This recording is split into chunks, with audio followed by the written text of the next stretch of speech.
దేవుని మాటలు విన్నాము. మన ప్రభువును ప్రియరక్షకుడైన నజరేయుడైన యేసుక్రీస్తు ప్రభు నామానికి మహిమ కలుగును గాక. నజరేయుడైన యేసుక్రీస్తు ప్రభు నామములో చేరుకున్న మీ అందరికీ కూడా ఈ 9వ రోజు శుభములు తెలియజేస్తా ఉన్నాం. ప్రభు వాక్యంలో ఒక మాట ఉంది, నమ్మకం ఉన్నటువంటి వారికి దేవుడు అధిక మేలులతో నింపుతాడంట, మెండేది దేవునితో నింపుతాడంట. ఆయన చేసిన వాక్యపు వాగ్దానం ఆయన నమ్మినటువంటి బిడ్డల జీవితంలో ఎన్నడూ కూడా తప్పిపోతుంది. ఎందుకు ఈ మాట నేను చెప్తానంటే 21 రోజులు యొక్క ఉపవాస ప్రార్థనలు మనం కలిగి ఉన్నాం. దేవుని బిడ్డలైన మీరు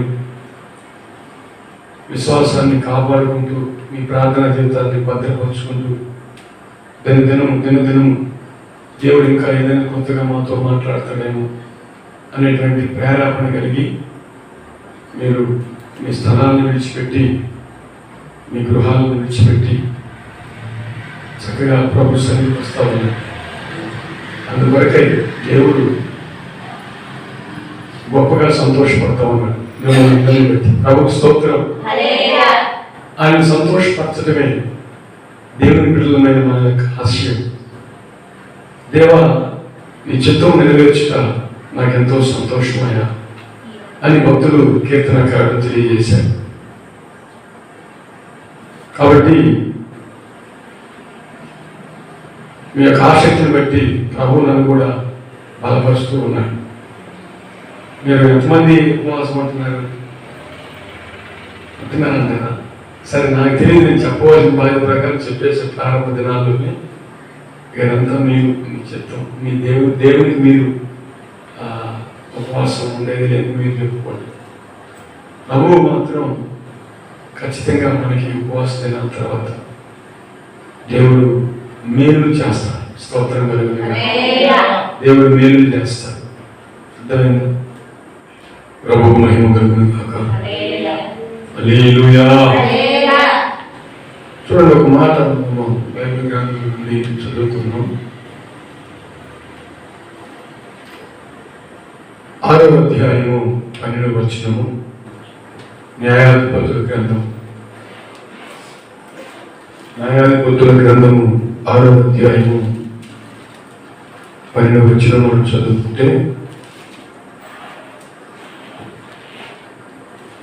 యెహోవా దూత అతనికి కనబడి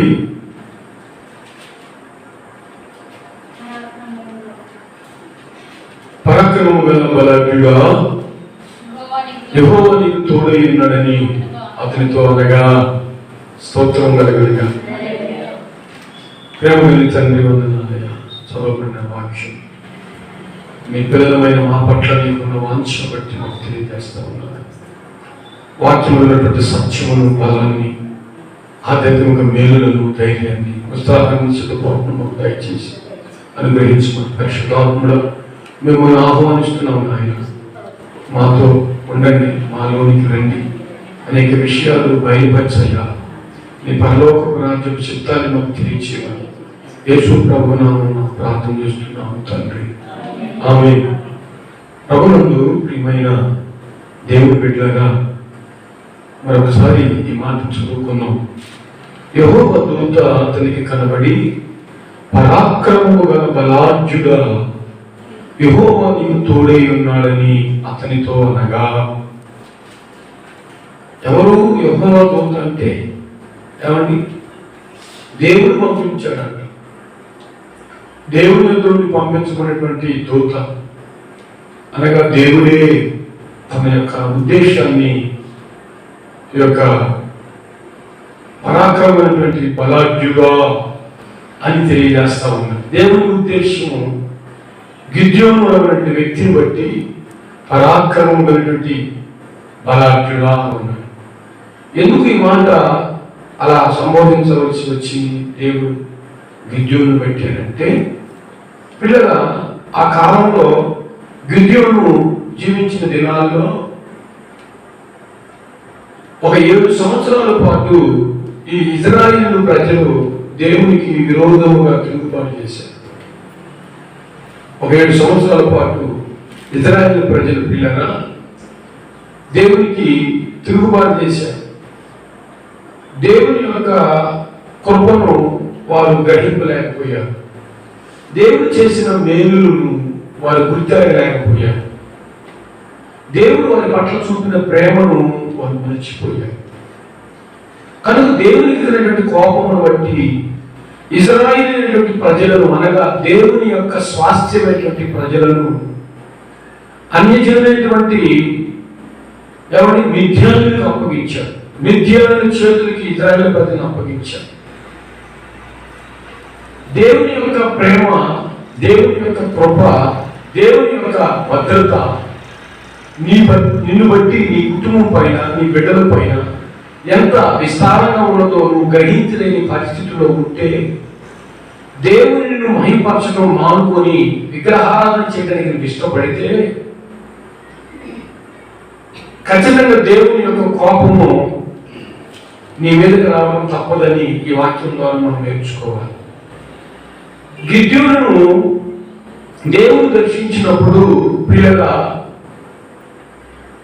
అభియోజనుడైనటువంటి యోవాషు అనేటువంటి గిద్యోను తండ్రి వానికి కలిగినటువంటి ఒఫ్రా అనేటువంటి పొలంలో, ఒఫ్రా అనేటువంటి మస్తక వృక్షం కింద ఎవరు కూర్చున్నారు? ఏమా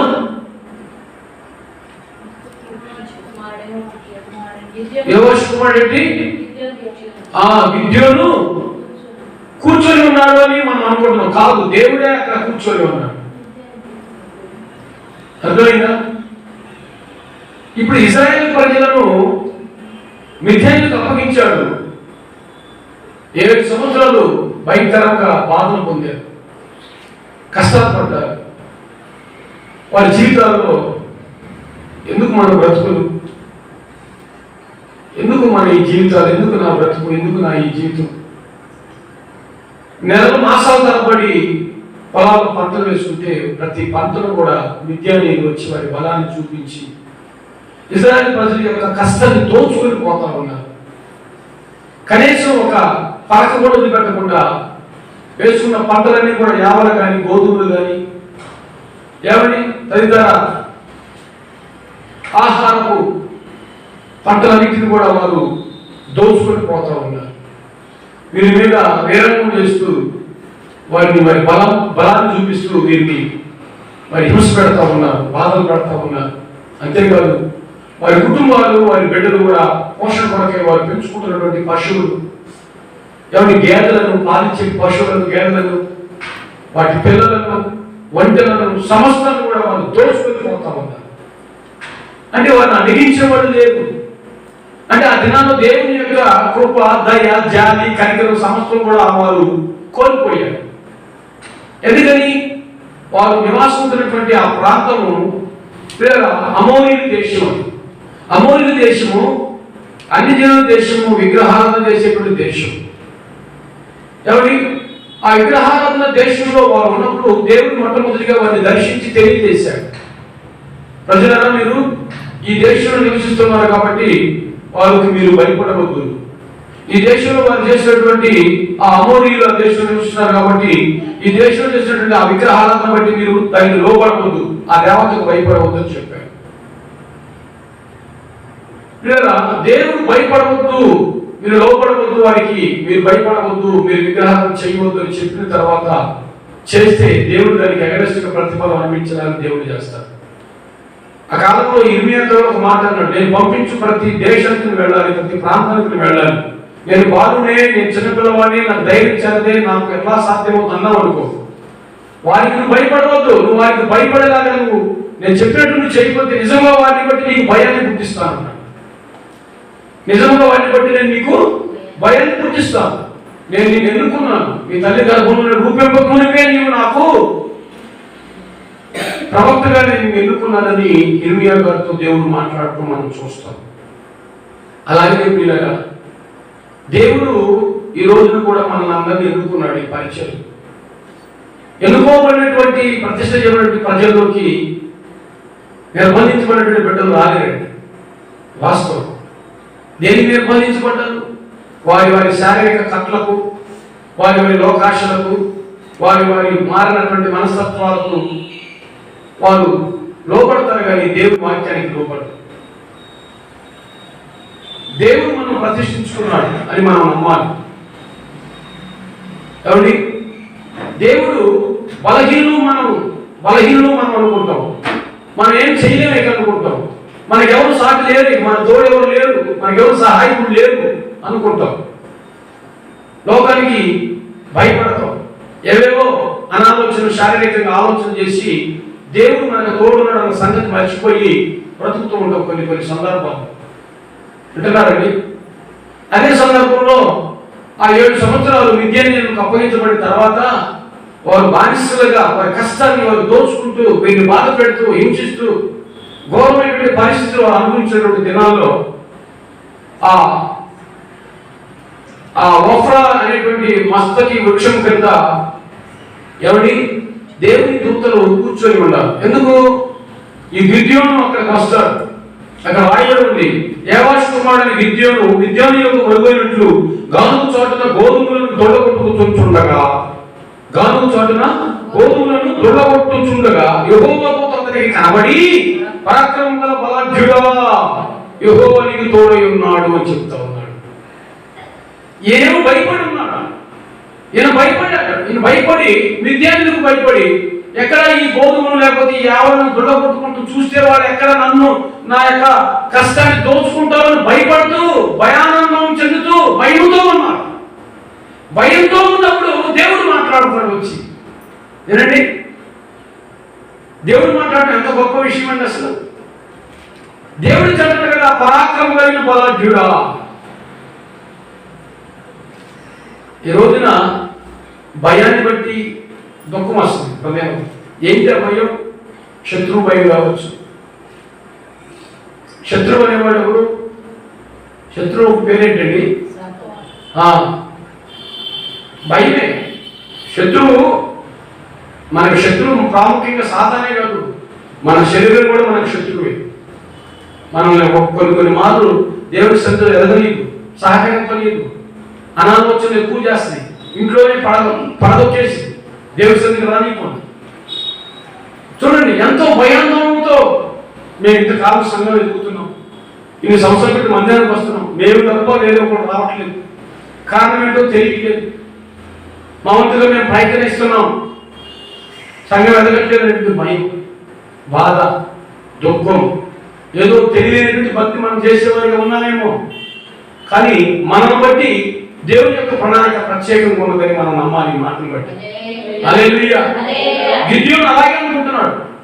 ఎందుకు ఈ జీవితం, ఎందుకు ఈ బాధలకు, ఇంతకాలం కష్టపడి పంటలు పండిస్తున్నా కూడా పంటలన్నింటినీ దోచుకొని ఉంటున్నారు ఈ విద్యార్థులు.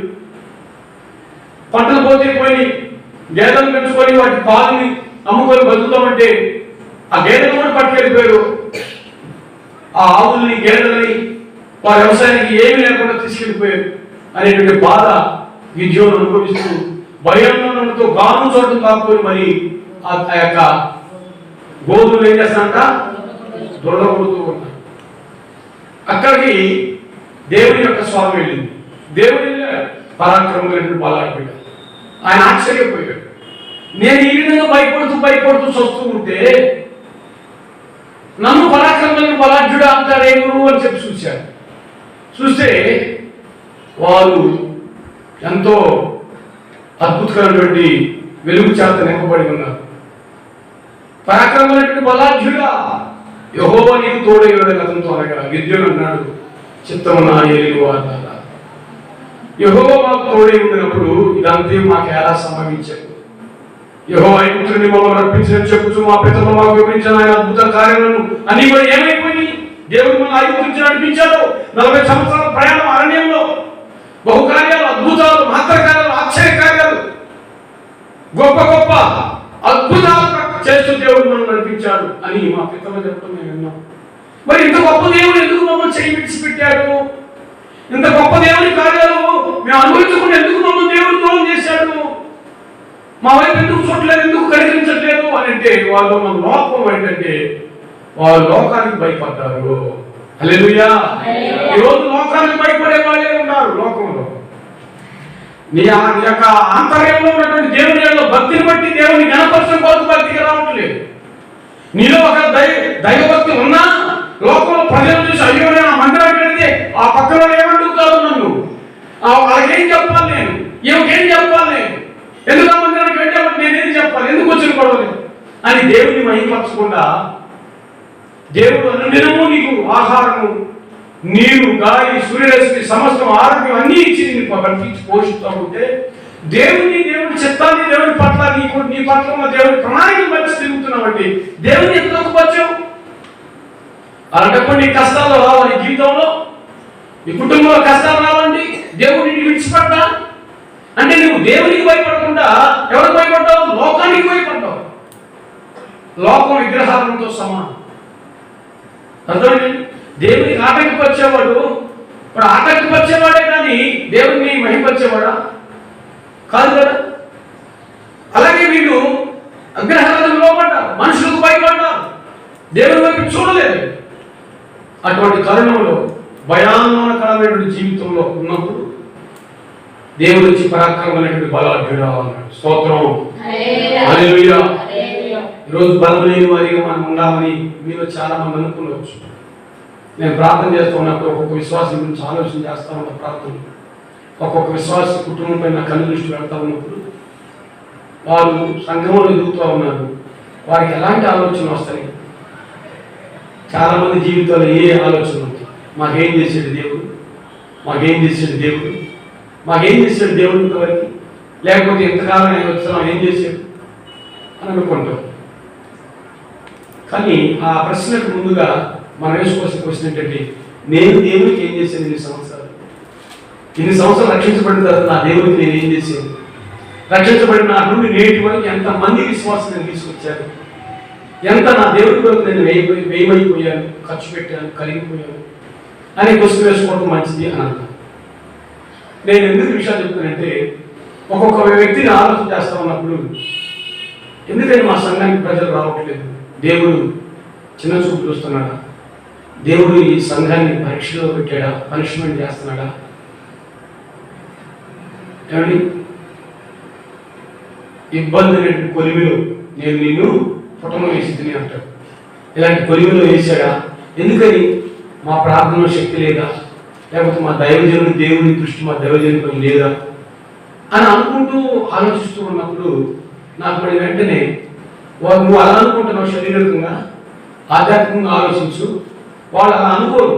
వాళ్ళు అనుకోవడానికి దేవుడు విడిచిపెట్టే దేవుడు కాదయ్యా అని ప్రార్థనలో నేను చేస్తా ఉన్నప్పుడు ఒక బలహీనుడు, ఒక బలహీనమైన సంఘం, ఒక బలమైన మనుషుల యొక్క మాటల ద్వారా, మనుషుల యొక్క శబ్దాల ద్వారా, లేకపోతే మనుషుల యొక్క కుయుక్తుల ద్వారా అణచబడుతూ ఉన్నామని మనం అనుకుంటా ఉన్నాం. రైతే. కానీ దేవుని యొక్క కృప బలహీనుల మీద, తునీకరించబడిన వారి మీద, బలం లేని వారి మీద, వారి జ్ఞానం లేనటువంటి వారి మీద, అజ్ఞానుల మీద దేవుని కృప ఉంటుందని గిద్యోను గారి ద్వారా ఈ వాక్యం ద్వారా దేవుడు నాకు తెలియజేశాడు. అంటున్నాడు కదా, పరాక్రమమైనటువంటి బలాఢ్యుడా అన్నాడు. ఆశ్చర్యపోయాడు. అంటే దేవుడు ఎందుకు అలా మాట్లాడినట్టు అంటే దేవుని దృష్టిలో మనం ఒక గొప్ప వారిగా ఉన్నాం. మనం ఆలోచన చేసుకునే ఆలోచన నిన్ను బట్టి నీ ఆలోచన వేరు, దేవుని ఆలోచన వేరు.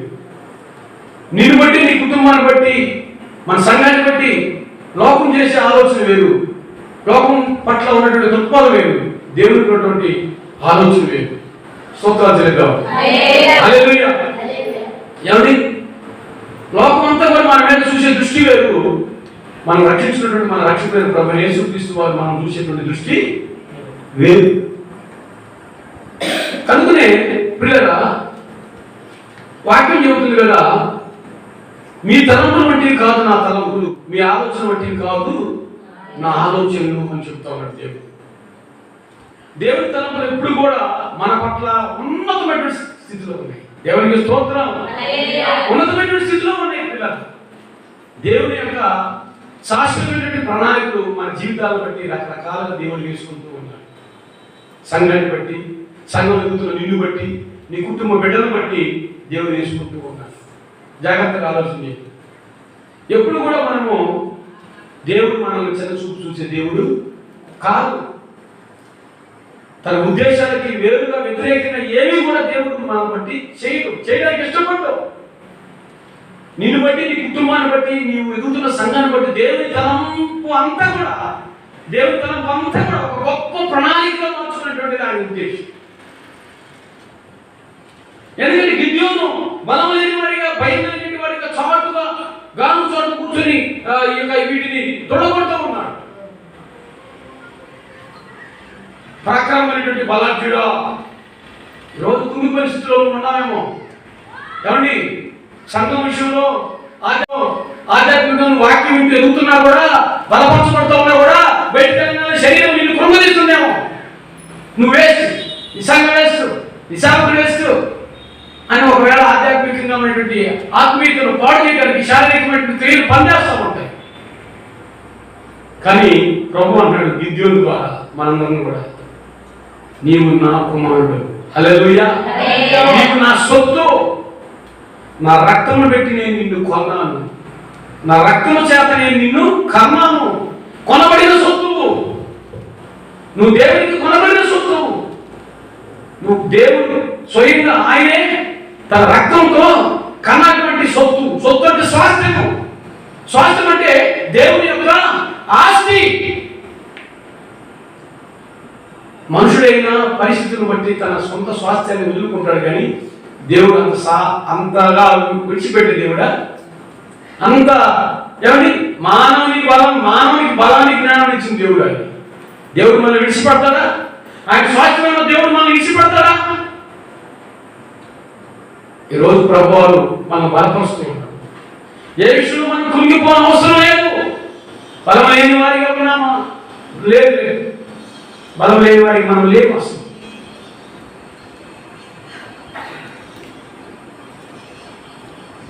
మనతో దేవుడు ఉన్నాడు. హల్లెలూయా.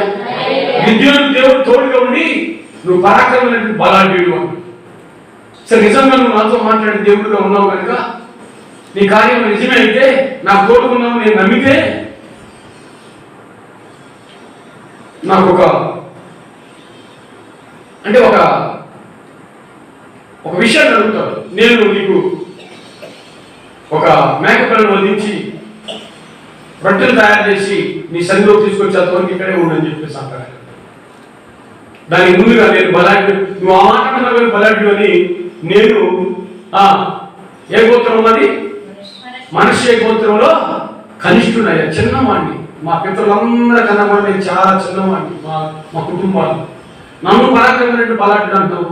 లేచి బయలుదేరు, యుద్ధం చేయి, మిర్జనులందరిపై విజయాన్ని నేను నీకు ఇవ్వబోతున్నాను అని అంటే, నేను చాలా చిన్నవాడిని, నేను బలం లేని వాడిని, జ్ఞానం లేని ఒంటరిగా నేను, నన్ను వెలగట్టులో ఎవరు, నేనే పాటి వాడిని అంటున్నాడు. లేదు, అయినా సరే నువ్వు విన్నాను చెప్పు, అయినా సరే నేను నీకు తోడుగా ఉన్నాను అన్నాడు. హల్లెలూయా.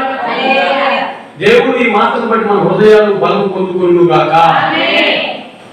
ఈరోజు చాలా మంది మన కుటుంబ జీవితాల్లో, మన సంఘంలో ప్రియులారా, కురిగిపోయినటువంటి అనుభవాలు కలిగినటువంటి వారుగా ఉన్నారు. ఒకవేళ దేవుడు మాట్లాడుతూ ఉన్నాడు, అయినా నేనున్నాను, నేను నీకు తోడుగా ఉన్నాను. నేను నీకు తోడుగా ఉండి ఒక్క మనిషిని సులువుగా అర్థం చేసినట్టుగా విద్యార్థి మొత్తాన్ని అర్థం చేయడానికి నీకు శక్తికి నేను ఇస్తాను అంటాడు. స్తోత్రం కలుగును. నీకు తోడుగా దేవుడు నేను. ప్రభువుకు స్తోత్రం కలుగును. వెంటనే ఒక మేకపిల్లను తీసుకొని శుభ్రంగా దాన్ని వధించి మాంసం తీసుకొని ఒక కుండలో పెట్టి తునకలుగా కోసి వండి, ఆ మాంసాన్ని వాటిలో ఉన్నటువంటి నీళ్లను తీసుకొని పొంగలి రొట్టెలు భక్షణం తయారు చేసుకుని తీసుకొచ్చి దేవుని యొద్ద పెట్టాడు. ఇంటికి వెళ్ళి ఆ పిల్లల్ని తీసుకుని వచ్చిందాకా దేవుడు అన్నాడు, నువ్వు వెళ్ళి వచ్చిందాకా ఎక్కడ ఉంటాపో, నేను నీకు తోడుకున్నా నేను చూసుకున్నాను.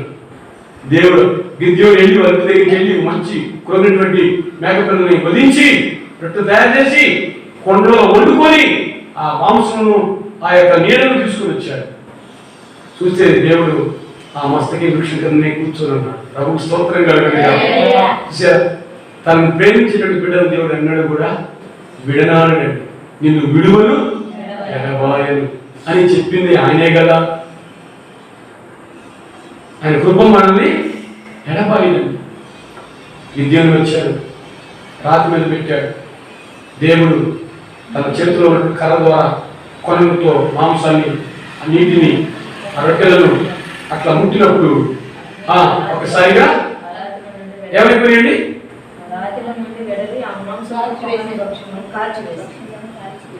కాల్చివేసి దేవుడు వాటన్నిటిని కూడా గ్రహించేసి, అంటే ఇది దేవుని కార్యం, ఇది నిజంగా దేవుడు చేసే గొప్ప కార్యం.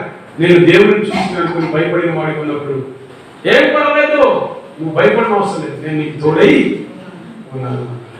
ఇలా ఈ దేవుడిని బలపరచడానికి దేవునికి అంత అవసరం ఏంటి అంటే, దేవుడు ప్రేమించిన తర్వాత, దేవుడికి మనం నమ్మకస్తులు ఉండటం మొదలుపెట్టిన తర్వాత, ఏ స్థితిలోనైనా ఒకవేళ శారీరకంగా పడిపోతే దేవుడు అంత సామాన్యం విడిచిపెట్టి దేవుడు కాదండి. ఆయన జాలి కలిగిన దేవుడు, కనికరం కలిగిన దేవుడు. ఒకవేళ నీకు శారీరకంగా బలహీనరాలైన ఎవరి అనేక విషయాల్లో నీవు దేవుని సన్నిధిలో పడి పరిస్థితిలో ఉన్న, సలాహి స్థితిలో ఉన్న దేవుడు అంత సామాన్యం విడిచిపెట్టాడు. తన గొప్ప తోడుగా వచ్చి తిరిగి మళ్ళీ నిన్ను బలవంతురాలుగా మునుపుడు కంటే కంటి ఆధిక్యతను, బలాన్ని, ఆత్మీయతలో బలాన్ని, శక్తిని ఇస్తాడు. ఈ రాత్రి నేను అంటున్నాను, దేవుడు గిద్యోనుని బలపరిచినట్లుగా ప్రభు మనను బలపరుస్తూ ఉన్నాడు. హల్లెలూయా.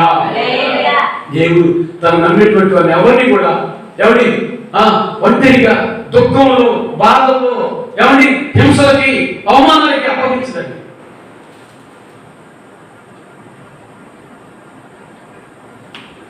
పన్నెండు మంది అన్నదమ్ములు, యాకోబు కుమారులు. అందరు కలిసి చిన్నవాళ్ళని కూడా లేకుండా, కనికరం లేకుండా యేసోబుని కుట్టి చిత్రహింసలు పెట్టి బాధలు చేశారు. తీసి వాడికి మన ప్రాణంతో ఉండగానే మీరు ఎవరికమ్మారు? మీ దేవుడిని కమ్మేశారు. ఐగుప్తులు కమ్మారా? ఇస్మాయిల్ కమ్మేశారు. మరి వాళ్ళేమో ఇతను లేకుండా చేయాలని చెప్పి ఆశపడ్డారు. కానీ ఈ బలహీన స్థితిలో, పడిపోయిన స్థితిలో, మరణానికి అప్పగించబడిన స్థితిలో యేసులో పొందాడని వాళ్ళు అనుకున్నారు. కానీ బైబిల్ చదువుతుంది, మనం అర్థమైంది చూసుకున్నాం. కానీ దేవుడి ప్రణాళిక ఎలా ఉంది? ఐగుప్తు సింహాసనానికి అధిపతిగా మార్చబడ్డాడు. హల్లెలూయా. మనుషులు రకరకాల ఆలోచన చేస్తారు. వీడిని కొమ్మ తీయాలి, వీడిని పడేయాలి, లేకపోతే దీన్ని పాడు చేయాలి, వీడిని ఎదుర్కొని చేయాలి, ఈ కుటుంబ ఆశీర్వాదాలకు గురి కాకూడదు, దేవుని పిల్లలు అనిపించుకోకూడదని లోకం మనం సత్యకాలకు పోరాటం చేస్తాం. కానీ దేవుని ప్రణాళిక వేరుకోవడం మన పట్ల.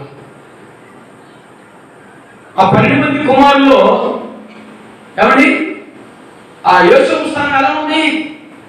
పడిపోయిన స్థితి, బాయిలో పడిపోయిన స్థితి. తిరిగి ఎక్కడ పెట్టాడు దేవుడు? ఐగుప్తు సింహాసనం మీద అధిపతిగా చేశాడు. చెప్పగలమా? ఈరోజు మన స్థితి ఎలా ఉండొచ్చు, మన బ్రతుకులు ఎలా ఉండొచ్చు? బలహీనంగా, లేమిగా. ఒకనొక సమయాన్ని దేవుడు ప్రణాళికలు పెట్టుకున్నాడు. ఆ సమయంలో ఎంత దీవించబడ్డారమ్మో మీరని. మీ దగ్గరికి వచ్చి మీ బిడ్డలు మంచి ఆశీర్వాదంగా ఉంటే మీరు సోఫాలో కూర్చుంటారు మీ ఇంట్లో. అమ్మ సోఫాలు చేద్దాం కూర్చుంటే ఇంతగా దీవించబడతాను ఎప్పుడైనా ఊహించదు. కాబట్టి నా దేవుడి కృప అన్న ఏమి సాధించేది మీరు దేవుడి కృప కంటే? నువ్వు కష్టపడ్డావు, ఎన్నో బాధపడ్డావు, ఎన్నో ఉద్యోగాలు చేసావు, 6 7 అక్కడ ఇక్కడ, ఆ పొలం ఈ పొలం, ఆ ఉద్యోగం ఈ ఉద్యోగం అన్నీ చేసావు. నేను కేవలం అలా తిని బ్రతకానికే దేవుడు ఆ దినాల్లో అక్కడ చేసి అనుకున్నావు. కానీ ఒక ఉన్నతమైన స్థితిలోకి తీసుకొచ్చినప్పుడు తగిన కాలం ముందు దేవుడు చేసినటువంటి కృప ఏంటంటే, నువ్వు చేసిన ప్రార్థన, నువ్వు చూపిన విధేయత, నువ్వు లోబడిన విధానం. యోసేపు ఆ 12 మంది కుమారుల్లో యోసేపు తండ్రికి బాగా విధేయుడు, తండ్రిని ప్రేమించాడు. వృద్ధాప్యంలో పుట్టాడు యోసేపు. పండు వృద్ధాప్యంలో యోసేపు పుట్టాడు. యోసేపు తర్వాత కూడా ఇంకొక ఆయన పుట్టాడు, బెన్యామీను. రాహేలు కలిసి చచ్చిపోయింది. వీళ్ళిద్దరు ఎంత ప్రేమ ఉండేవాళ్ళు అన్నదమ్ములు ఇద్దరు. ఆ ప్రేమను కూడా కనీసం గుర్తెరగకుండా మిగతా పెద్దోళ్ళు అన్నదమ్ములందరూ కూడా ఆయన కొట్టి అమ్మేసేసారు, చంపేసినట్లే వారి జీవితంలో లేకుండా. కానీ దేవుడు విడిచిపెట్టాడా? ఎందుకు విడిచిపెట్టాడు? తండ్రి ప్రార్థన. ఈరోజు నీ ప్రార్థన బట్టి నీ బిడ్డల స్థితిగతులు బాగు చేయడా? మీ ప్రార్థన బట్టి, మీ విశ్వాసం బట్టి, మీ విధేయతను బట్టి, మీ లోబడే తత్వాన్ని బట్టి మీ జీవితాలు, మీ బిడ్డల బ్రతుకులు బాగు చేయడం దేవుడు. ఈరోజు అయ్యో పాపం ఆ అమ్మాయి కష్టపడి, పాపం అయ్యో ఈ బ్రదర్ కష్టపడతాడు, ఇగో ఈ కుటుంబం నా గురించి అన్నారండి. పాపం ఈ బ్రదర్ ఎంత కష్టపడతాడో, ఈ బ్రదర్ వేకునే లేచి ఒక సైకిల్ మీద పెట్టుకొని పెద్ద గంపలో ఒక 1000 సమాసం వేసుకొని ఓడ మీద పోయేవాడు. వేకుందాం అని సరిపోతాడు. ఈ అనుభవాలు శారీరకంగా మనకు ఉండాలి. ఆధ్యాత్మికమైనటువంటి అనుభవాలు మనం ఎదుగుతూ ఉన్నప్పుడు, నమ్మకస్తులు ఉన్నప్పుడు దేవుడు మనల్ని తగిన కాలంలో ఉన్నతమైన స్థాయిలో పెడతాడు. యేసును పెట్టాడు. దావీదు గొర్రెలు చూసుకుంటున్నాడు. దావీదు ఎంతమంది కుమారులు? 8 మంది కుమారులు, ఇతను కనిష్ఠుడు. ఈ 8 మంది కూడా తిరిగి ఊళ్ళో తిరగడం దురాయిగా, లేకపోతే ఏదో పెద్ద వ్యవహారాలు చేసేట్టుగా, పంచాయతీ చేసేవాడుగా, పెద్ద మనగాళ్ళ బలంగా వేరే జ్ఞానం ఉందని చెప్పారో నీకే. కానీ 8 మంది కుమారులు కనిష్ఠుడైనటువంటి దావీదు దేవుని కృప ఎదిగింది. తండ్రికి లోబడి వాడు దావీదు. దావీదు మీద అపారమైనటువంటి ప్రేమ లేనటువంటి యెషయికి దావీదు మీద మహాప్రేమ. ఎందుకంటే వీడు చదువువాడు, చెప్పకుండా వెళ్ళిపోతాడు. ఆ కొన్ని వందల మందలను, మేకల మందలను, కొన్ని వందల లేకపోతే వేల గొర్రెలు, వందలు ఉంటాయి అనుకుంటాను. ఆ వందల మందలను తీసుకొని కాయడానికి కొన్ని పొలిమేరలు దాటుకుంటూ రాత్రులు దాడు పగలు లేకుండా, ఇల్లు మీద ధ్యాస లేకుండా, వాటి ఆహారం కొరకు, వాటి పోషణ కొరకు, వాటి యొక్క ఎదుగుదల కొరకు, వాటి భద్రత కొరకు కంటి మీద నిద్ర లేకుండా రేణి మగళ్ళు పొలాల్లో ఉండి ఆస్తిని అభివృద్ధి చేసేటటువంటి దావీదు చిన్న స్థలంలో నమ్మిన వారు సూత్రాలు చెప్తారు. ఈరోజు ఆ దావీదు గారు పుట్టిన శ్రమ ఈరోజు మీ కుటుంబాలు ఎంతమంది పడలేదండి? కూలీ లేచిపోయి మీ చేతి పనులు, మీ వ్యాపారాలు, మీ ఉద్యోగాలు, మీ పొలం పనులు ఏ రకంగా కష్టపడతా ఉన్నారు? ఎల్లకాలం అలాగే చూస్తూ ఉంటాడు. దేవుడు దావీదు ఎదుర్కొన్నాడు. ఇజ్రాయేలుకు రాజుగా, ప్రవక్తగా, ఎవరి గొప్ప పొలిటికల్ లీడర్గా దేవుడు ఎన్నుకున్నాడు. ఎంతో సమరయోధులుగా, దేవునికి ప్రజలకు రాయవారిగా, ఎవరి పరాక్రమ బలాఢ్యుడుగా దేవుడు దావీదు గారిని వాడుకున్నాడు. ఇజ్రాయేలు దేశంలో యెరూషలేములో యోధాలో ఏమండి ఈ 40 సంవత్సరాలు రాజుగా పరిపాలన చేశాడు. స్తోత్రం కలుగునుగా. ఊహించారా? తమ తండ్రిని యెషయికి ఊహించాడు, నా కొడుకు గొప్పవాడవుతాడని. లోపడ్డాడు, కష్టపడ్డాడు, మాటకి విధేయతనిచ్చాడు. కనుకనే దావీదుని 40 సంవత్సరాలు ఇజ్రాయేల్ ప్రజల్ని ఏలడానికి ప్రభు సహాయం చేశాడు. ఎల్లకాలంలో మన కష్టాలు, మీ కష్టాలు ఎల్లకాలం ఉండవు. దేవుడు మీ స్థితి రోజులు మార్చబోతున్నాడు. హల్లెలూయా. అబ్రహాము పట్టుదల కలిగిన వాడే, దేవునికి లోబడిన వాడు. దేవుని మాట అంటే అబ్రహాము ప్రాణం. కేరాఫు చెప్పలేదు, పలానా దేశానికి పొమ్మంటే వెళ్ళాడు. అది కన్నా దేవుడు నేను చూపించు దేశానికి వెళ్ళమంటే వెళ్ళిపోయాడు. లోబడిన వాడు. కానీ అబ్రహాము జీవితంలో ఆశీర్వాదం ఉందా అంటే భౌతికంగా ఎంతో ఆశీర్వాదం ఉంది. గొడ్డి నుండి, బండి నుండి, వంట నుండి, మేక నుండి 10 మంది ఉంటారు. 318 మంది ఏమో బలమైనటువంటి యోధులు కూడా ఉన్నారు. కానీ ఏం కొరత ఉన్నాయి? బిడ్డలు లేదు. చాలా వడ్రాలుగా పిలువబడి దేవుడు అలాగే బ్రతికించాడా? ఆ నిందను కొట్టివేసి లోకం అనుకున్నాడు, అబ్బో ఈయన మళ్ళీ పట్టుదల కలవాడు, ధైర్యవంతుడు, మనలాగా మన గుళ్ళోనే తిరిగేవాడు, మన గుళ్ళో బొమ్మలు అమ్మేవాడు మన నాన్నతో పాటు. ఇలా యేసు ప్రభుని నమ్ముకున్నాడు. ఆయన చూపించిన చాలా కళ్ళాడుతున్నాడు, దేవుడిని ప్రకటిస్తున్నాడు, దేవుడికి లోపడుతున్నాడు, వెళ్ళి కళ్ళ బలిపెట్టాలు కడుతున్నాడు, బలులకు పెడుతున్నాడు, గొప్ప దేవుడు అని చెప్పి అంటున్నాడు. ఆయనేమో ఎక్కడికెళ్ళమో తీసుకెళ్తాడు. ఎక్కడికి పొమ్మంటావయ్యా? చూపించే దేశానికి వెళ్ళినా దేశం ఎక్కడ పోయమంటారు కూడా అడగట్లేదు. దేవుడు మాత్రమే లోబడి పోదు. కానీ అంత బాగానే ఉందా? తన భార్యకి పిల్లలు లేరు. ఆ అబ్రహాం తెలుసుకోవట్లా, అబ్రహాంకి మంచిగా లేదేది అని అనుకుంటారు. అంత బాగానే ఉందా? మంత్రి బాగా పెట్టాడు, ఫ్యాన్లు బాగా పెట్టాడంట, లోపలికి వెళ్ళి జిల్జిల్ మరి పెట్టాడంట, పాలిష్ రాళ్ళు వేసాడంట. సంఘం లేదు కాదు పెద్దగా, ఎప్పుడు నుంచి వచ్చేవాడు వాడు ప్రతిష్ట చేయబడ్డవాడు. దేవుని చిత్తాంగా కలిగించేటువంటి వాడు మాత్రమే ఇక్కడ కలిగిన అని ఎన్ని నిందలు పడ్డారు అబ్రహాం గారు తన భార్య శారమ్మ. ప్రభు దృష్టిలో శారం ఏమంది? అనేక జనములకు తల్లిగా మార్చబడుతున్నాం, అనేక జనులు, అనేకమైనటువంటి రాజులు ఆమె గర్భంలో నుంచి వస్తున్నాం అని చెప్పి దేవుడు చిత్తమే. హల్లెలూయా. అనేక మంది జనాలకు ఈరోజు మరి ఆమె సంతానించినటువంటి జనాంగమే మనం నమ్మాలి. అనేక మంది రాజులు గొప్పవారు ఆమె గర్భం నుంచి బయటకు వచ్చినట్టు ప్రభువు స్తోత్రం కలుగునుగా. హల్లెలూయా. కనుక ప్రభునందు ప్రియమైన దేవుని బిడ్డ గిద్యోను అనుకున్నట్లుగా తన జీవితం పిరిగిగా భయంగా ఇక మా బతుకులు ఇంతే అనుకున్నాడు. ఒకప్పుడు చెప్పారు దేవుడు గొప్పవాడు, 40 సంవత్సరాలు ఐగుప్తు నుంచి నడిపించి గొప్ప కార్యాలతో మమ్మల్ని బ్రతికించారని చెప్పుకున్నారు. కానీ మా డాడీ వాళ్ళు మా తాతలు ఈ దేవుడు నిజంగా కనికరం లేని దేవుడు, ఈ దేవుడు మమ్మల్ని విడిచిపెట్టి మా బ్రతుకులు ఇంతే, దొంగసాటుగా భయంగా తిరగడం, భయంగా త్రాగడం, భయంగా నిద్రపోవడం, ఎందుకు మా బ్రతుకులు అనుకున్నాడు. కానీ దేవుడు ప్రేమించాడు కనుక వారిని విడిచిపెట్టారా? ఏ అర్హత లేనటువంటి దేవుడు, మనకి ఏ అర్హత లేదు దేవుడు ప్రేమిస్తాడు. దేవుడికి నచ్చేటువంటి లక్షణాలు ఏమీ లేవు మనలో. కానీ మనం ప్రేమించకపోయినప్పుడు కూడా దేవుడు మనల్ని ప్రేమించి ఈ రీతిగా మనల్ని ఎన్నుకొని లోకం నుంచి ప్రత్యేకంగా చేసుకొని ఆ ఘనమైనటువంటి తన నామాన్ని, పరిశుద్ధ నామాన్ని, పవిత్రమైన నామాన్ని, ప్రభువైన యేసుక్రీస్తు వారి యొక్క శిలువ త్యాగాన్ని మనకి తెలియజేసి ఆయన బిడ్డలను ప్రత్యేకపరుచుకొని పరిశుద్ధపరిచి ఒక సమూహముగా తనకు సొత్తైన ప్రజలుగా మనం నడిపిస్తా ఉన్నాడు. ప్రభువు స్తోత్రం కలుగునుగా. హల్లెలూయా. కారణం ఏంటి? తన కనికరం చొప్పున మనం రక్షించబడ్డాం, తన కృప చేతనే మనం రక్షించబడ్డాం. మనం చేసిన పుణ్యకార్యాలు, మేలులు, మంచితనాన్ని బట్టి కాదు, ఆయన కృపను బట్టి మనం రక్షించబడ్డాం.